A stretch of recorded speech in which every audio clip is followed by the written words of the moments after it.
Hello, everybody. This is the Secularist. As you noticed, I'm the only one. Mimi and Brianna is not here. They were not available to come today. Mimi had an appointment, and Brianna is here on vacation right now. And so this is our guest, and name is Tabetha, and I'm doing an interview with her because she has some insight as to how our society we can get along. Hello, Tabitha, how are you? Thank you so much for having me. I'm doing very well. How are you? Oh, just fine, thank you. Thank you very much. Thank you for coming, by the way. Thank Yes. you very much. You took some time to come here. You didn't need to, but you did. It's very nice to sit down with a secularist. Yeah, so we'll be discussing this today. What we're discussing is basically it's a continuation of this. It's a question of freedom of speech versus society harmony. How do we deal with offense? How should society deal with someone trying to offend a group of people? So the reason why this discussion came up is because we've had situations where there's satire, where there is insults, sometimes even sort of racist insults, let's say anti-Semitic, and so on and so forth.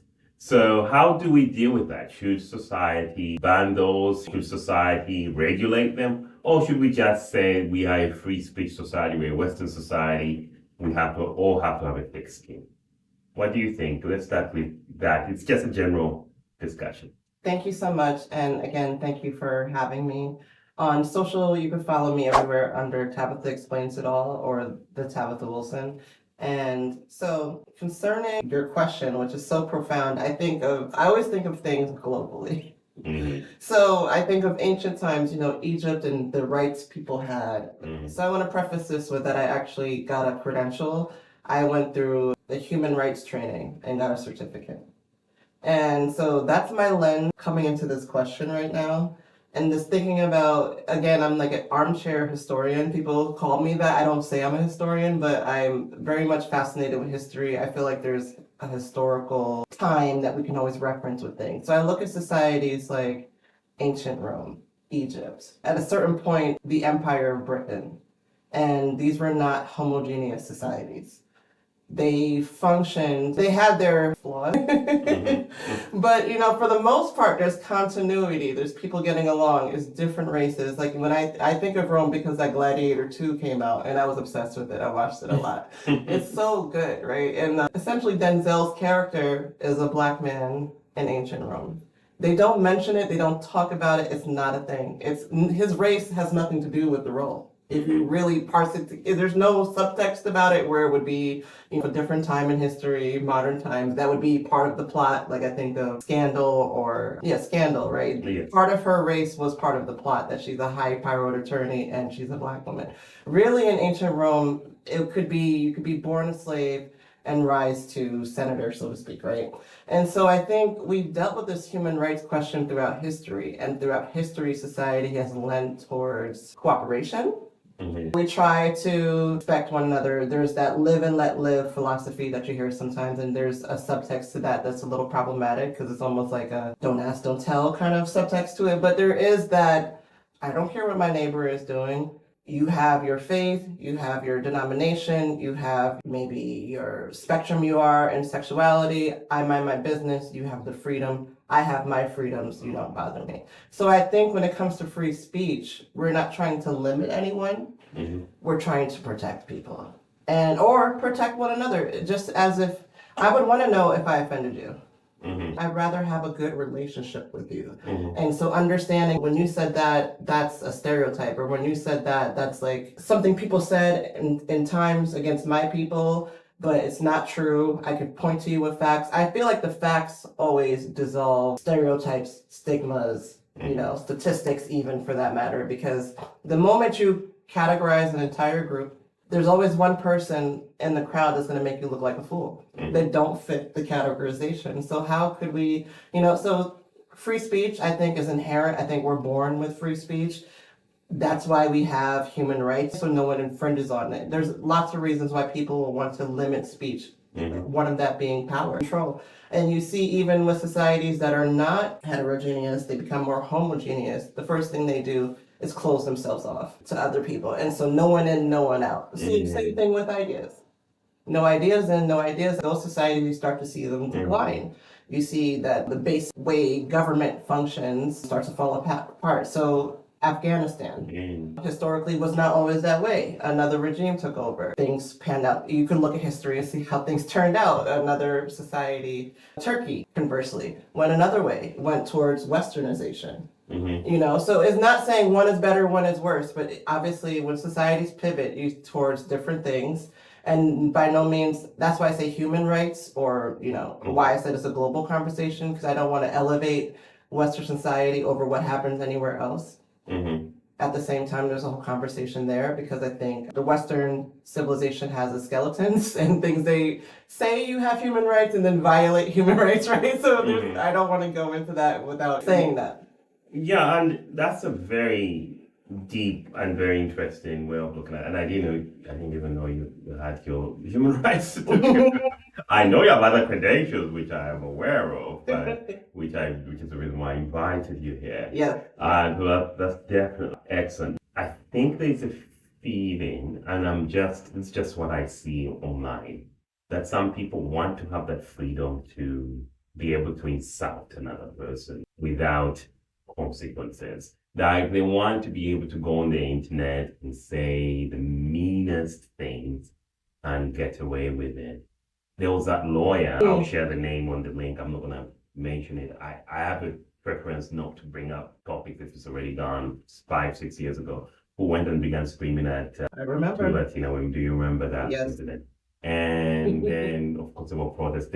He has the right to free speech. I think he got a job, or legal job. I don't know what happened with it. Law license? Yeah, the point of his life is law license. Should we just have ignored that? Should those ladies have just had to fix him and say, you know what, he is maybe a little drunk, ignore him? And was that the right approach where I think it was a peaceful protest where they went in and they sang some songs in front of us. Yeah, they brought a mariachi band. Yeah, and what do you think about that? I think all of the above. Yes. I think for the women, and as someone who has endured that kind of treatment myself, shame on him. So yes, if you are able to rise above it, sometimes it does make the oppressor look foolish that you didn't blow up, you didn't slap them or something, and they're forever immortalized as the ignorant person, even if nobody witnessed it. Yes. In the grand scheme of life, in that book that somebody's keeping a record, that day you said that slur and you were so ignorant. That's why I love that you actually brought up that he was an attorney, because I think that's an excellent example of how you could be so debased and yet highly educated, right? So it just transcends even education levels. And to your point about, was it okay that he received, some people were in arms, that's not civil. Why are you guys, mobbing him outside of his home? I said what he said was very violent, right? And then us congregating here to say that we as a people are not okay with that and we don't stand with that. You're alone thinking that way in a peaceful, mostly peaceful. Yes, they may be shouting, but did he contemplate that he was also shouting, right? Well, anyway, I think you're free to say what you want. You're not free from the consequences. So yes, I can ignore you. It can get physical. There can be a protest. You could lose your job. So, these are fundamental things we want to teach young people about, that yes, you're free to do whatever you want, but you're not free from the consequences. And I think that's a fundamental understanding. I think we've seen this in society. There's sometimes this, I'm not a social scientist, but there's these ebbs and flows about cultural feminism and thus its natural antithesis. And I think, I grew up in the 80s, 90s. I was born in the 80s.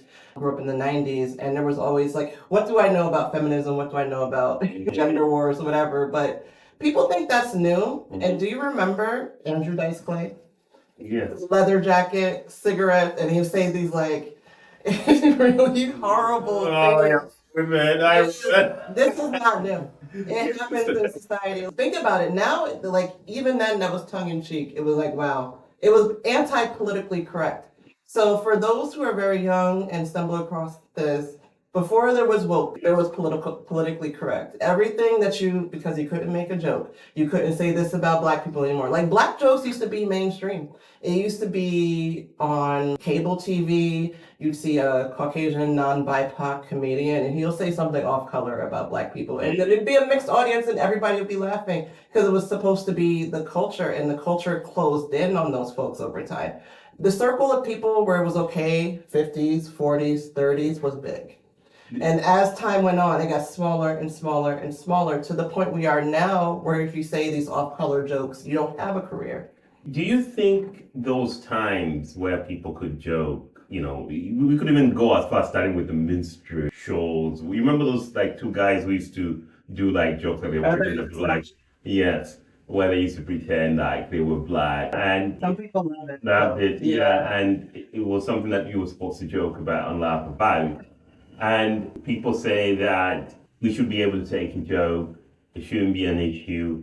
As long as we get along, as long as nobody's killed or harmed, physically harmed, we should be able to just words, sticks and stones may break my bones, but words won't do. Why should we as a society or as groups be offended? Or in some cases, there's a lot of cases of Islamophobia, as an example. What certain things about Muslims are said, and the people who think the Muslims should learn to adapt to Western culture. That's some people saying, not me, to be fair. And so, what do you think about it? I hate to give a stereotypical answer. That's why I love that in the beginning I brought up Egypt, because you could divorce your husband in ancient Egypt. You could own land, you could rent property as a woman. But there were times throughout history, and I don't want to be longer in here than we have to be. But throughout history, women have lost power. Whether you look at the times when women would be accused of being witches and things. So things happen the way they happen to make our society, especially in the United States, and I will even include the British, and things happen in our society so that like comedy was male dominated, right? Or just the humor was kind of like sailor humor, or so the TV show The Crown covers this pretty good because they talk about the Queen. Her husband would go off on these like long trips, and he had like his main mate. He made him a very high ranking person, but he was like what they called back then a rake. He was like going from town to town, country to country, having these exploits and things, and it was a big scandal. So it's on the film, and it just kind of speaks to, because the man's wife wanted to divorce him, and that was like unprecedented back then. But it just speaks to that. I think there was a culture where to even make it in the corporate world at a certain point. Imagine when women first started working in these corporate environments. Mad Men is a TV show where it was like it was like you were juggling between being eye candy, trying to advance your career, not trying to be sexually harassed. It was just, what I'm speaking to is who has the power. It's like Chinua Achebe said, until the lions get to tell their story, the hunter sets the tone, something along those lines. And so the people with power in our society are the ones who says what's funny, like throughout history. So that's why you said like, you could be back when during segregation or the time of minstrel shows, there was, Black people never liked that. So it was never like we were okay. We just had a very low status or lack of political power, influence and such, to where that was going on, different accommodations. That's not okay. That's where I'm coming from. I feel like there was a power structure, and as that power structure shifts, you see a counterculture. Yet again, men are saying, oh, how do you say this? The incel thing. Yeah. Like, oh, we don't get to be men anymore. You don't get to be funny anymore. It was never funny. We were never laughing because we were very uncomfortable. We did not like that. It was never funny. You just had the freedom and, privilege to do that. And yes, society has shifted, and they were lying to you the whole time. That's another thing that's very important. You were never had any power. We were all in the same boat together, but you got the privilege to say a joke. That's what you got. Now you don't have that. That is true. Here's the question I have about what should government policy, if there are countries in the world, like in Germany, for example, certain types of speech are restricted, like anti-Semitic jokes, for example, that kind of thing, you could get in trouble for that in a lot of these countries. And then there are countries that have absolute freedom of speech and don't want to limit the freedom of speech. For example, Denmark has very strict, so much so that even if somebody does something that is against a whole group or ethnic group, they still have the right to be protected. What's the limit of this freedom of speech? Even in the United States, I think we have a lot of freedom of speech. Should it be a case by case basis, or should government like say, okay, you know what, you have the freedom, but you can't disturb the harmony in what you say, and disturb the harmony of others? Yes, great question. So I think what we find is in our culture, we're mostly on the right track, Declaration of Independence, Articles of Confederation, whatever you want to call them, Bill of Rights, great on paper. In practice, we're doing our best. As a society, you see pendulum swings, and I love that you mentioned Germany because I think to talk about Germany and its how far it's come and what happened historically there in the world wars, and I think it's because we haven't. There's a whole thing about our original sin being slavery, right? I didn't want to go there. I was trying, our original sin being slavery, and then until we confront it, this is why we're doomed. So, I'm not going to say that that whole W1, W2 thing was their original sin, but let's pretend it is. Yes. They confronted it head on. Yeah. Right? So that you said, wow, you guys are atrocious. We're going to, punish you. Also, we're going to change our laws to make it, such and such. For example, another example I could point to is another country with an original sin, apartheid, South Africa. Yes. They had the Truth and Reconciliation Commission. Yes. They confronted that head on. And then it came to be like an economic powerhouse so much that they are one of the BRICS countries now. Am I right? Yeah, you're right. Yeah. Yeah, there's a lot of inequality, to be fair to people, and yeah.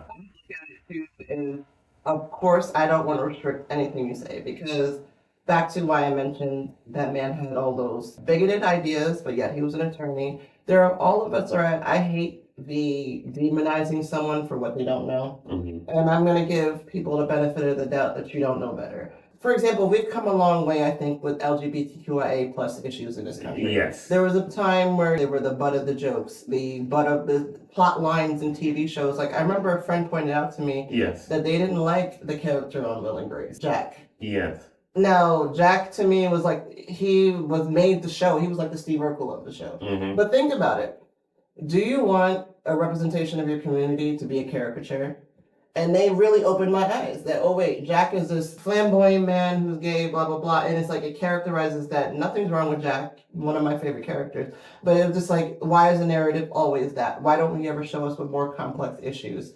Laverne, I forget her last name. I feel like it's I feel like it's only Laverne, but forgive me if it's not. But they are trans woman actress, and they say the first thing people always want to get into with me is, did I transition or not? You never want to talk about the fact that we're the most murdered. You never want to talk about our actual lives, how we're abused, how, the police don't resolve issues for us. We have a lot of,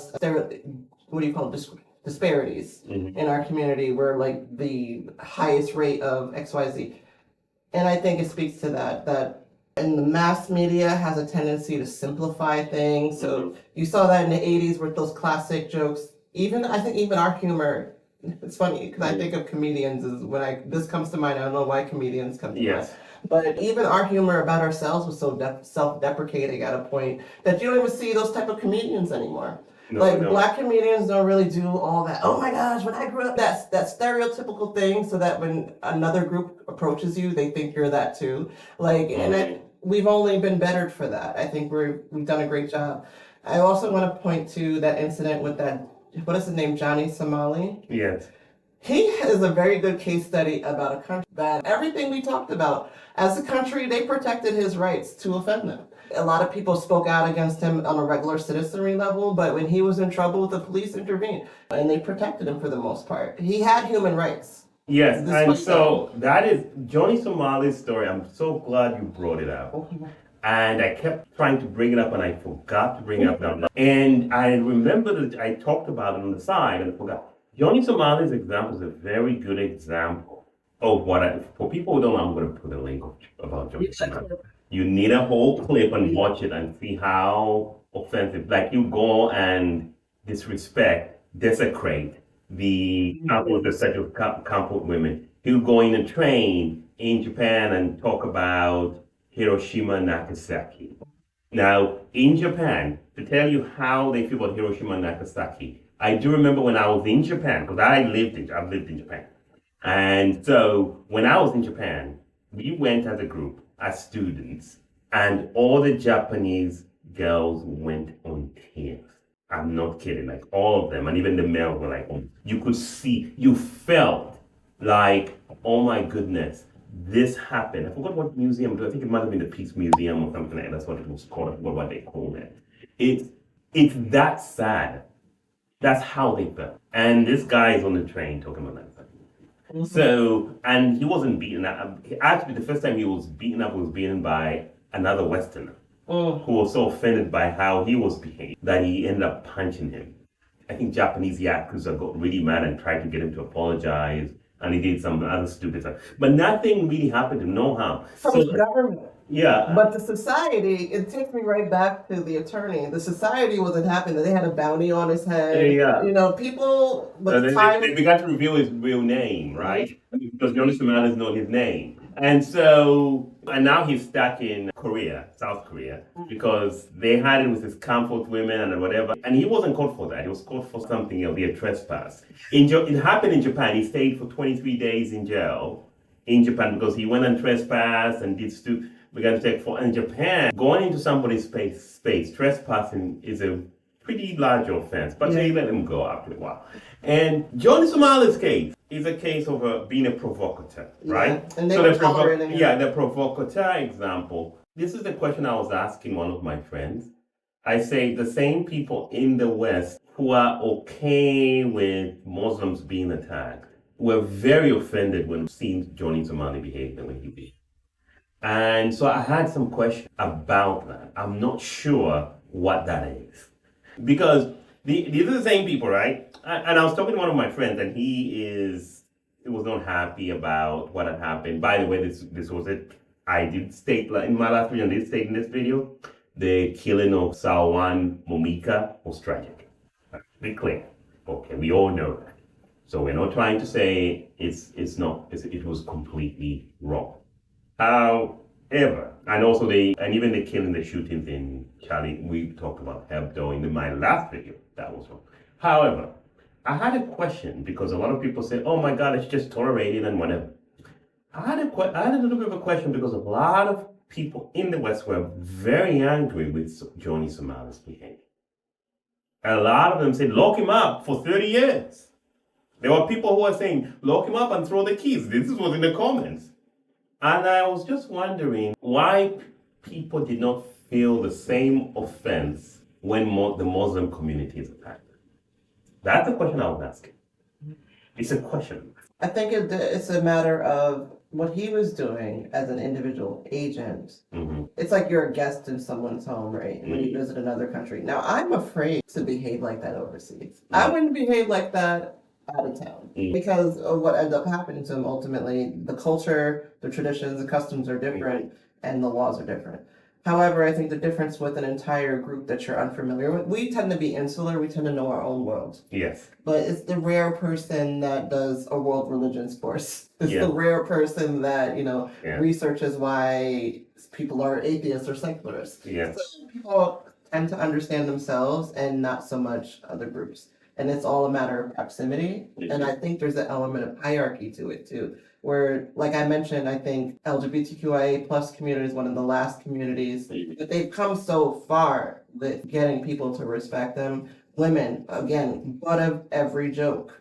When it comes, that's why I think comedy is such a great, because you look at as groups progressed, it became not okay to say more things, and then you see the hierarchy inherent in that. Have you heard about the Supreme Court ruling about POR? And I don't think I'm allowed to say the word out. Okay, yeah, the P word, okay? PORN. I don't think sorry, we're not allowed, I think. Okay, you can do it like. You can put a corn emoji. Yeah. Anyway, have you heard that the definition of that, according to the Supreme Court judge, the definition of that, one of the Supreme Court judges in the 80s was that I will know it when I see it. Oh, yeah, I've heard that. So, I can't tell you what it is, but I can tell you when I see it. Yes. Yeah. I think the same applies to freedom of speech. I don't think you can limit it, but I think when it gets to the limit, we will know it when we see it. The Johnny Somali case is a very good example of that. We knew that there's just something wrong about allowing Johnny Somali to bully everybody and say those words on the streets. We knew that there's something wrong. I've not seen anybody say, oh yeah, it was okay, that's Johnny Somali. I mean, you have to be a psychopath to say that. Like going very far too. Yes, and he was taking it to the limit. And society was saying, I don't like that. For what? We don't like that. There's something wrong about that. So we will know it when we see it. And so I think... Can I also say this? Yes. That a lot of the free speech dichotomy is there's no one even enforcing it. So what they're really bemoaning is that it's no longer socially acceptable. I can't get with, like, what people tend to be saying in the groups and the threads and the chats of, people who are men going their own way, red pill, whatever, is that they're bemoaning it like there's a cop coming to their door to get them. And it's really, that is just simply not socially acceptable. I can't enforce if you say something bad to me, unless, like, we're talking about litigation or something, and even then. Yeah, I will say this. You have the freedom to offend, but the other person also it goes both ways. Yes. The other person also has the right to be offended. Mm-hmm. You can't say, why are you offended? Yeah. I think it goes both ways. Freedom of speech goes both ways. If I say something to you that's offensive, you have a right to be offended by it. That's theoretical, but I just want to inject here. There are laws, and look at your policies wherever you live. Because in New York State, we are going to get you. You can't do that here. You cannot just talk to me. And even if you, for example, when you said, why are you offended? If there were a group of people and someone said something really sexist and the person who was said to didn't report it, there are laws protecting the person who reports it here. So even if you don't agree with learn your rules wherever you are. Yeah, and then each culture is different. Yeah. That's another thing. I think it's very important that society is complex. Yes. It can't be it's not like, okay, we have absolute freedom of speech, and it's not like we have absolute freedom to restrict somebody's freedom, right? It's always you're trying to find ways to compromise. I did state in my last video, and I'll state it in this video, I'm more, if you ask me what are you, freedom of speech, I will always tell you freedom of speech. I think people should be able to say whatever they want to say. And I did even say that if somebody says something mean, although Mimi did say that, they didn't watch the video. They did something racist about it. I said, hey, if a person says something racist, I don't want them to be locked up. I don't want them to be imprisoned because of it. I really believe that a person has a right to say whatever they have to say. However, people who get offended as a society have a right to respond to that offense, as long as that is not illegal in a way that you can't use violence or anything like that. But people can say, you know what, you said those things, I don't want to interact with you. Can I also add, I came into this conversation wanting to mention this, so I don't want to lose it before we end. Yeah. We also have to figure out, I kind of briefly touched on this, but I see a phenomenon, and maybe it's because of social media and the way the internet works nowadays, whereas let's just pretend I said something like a gaffe publicly, and it was offensive to, a group of people called ABC people. And because the way our society is set up right now, it is the spectrum of ABC people could choose to ignore, and a whole other group, an army of people can rise up trying to, what they call cancel me, right? And then indeed, if I do get canceled, then you effectively, and by no means am I making excuses, but I'm just looking at a phenomenon I have observed because I grew up in the internet age. Yes. I get canceled, and then I kind of find a home with people who hate ABC people and people who amplify my hatred of ABC people. And it's almost like, well, I've become an outcast. No one, so I'm not saying it's our job, especially as oppressed individuals, to teach anyone or whatever, but I do think we are creating hyperpolarization, for lack of a better term. And people are finding a home with people well, you guys who think like them. Yes. Basically, from that, to piggyback from that, before we end this video on there, is I do think that we need to have grace for each other. If I come to you and say, hey, what you say to me was very offensive, you shouldn't be, oh, you have a thick skin. Have grace for me to understand why I'm offended. Right. At the same token, if you hear something offensive, don't assume that person had ill intent. Yeah. Go to that person. Go and interact with that person.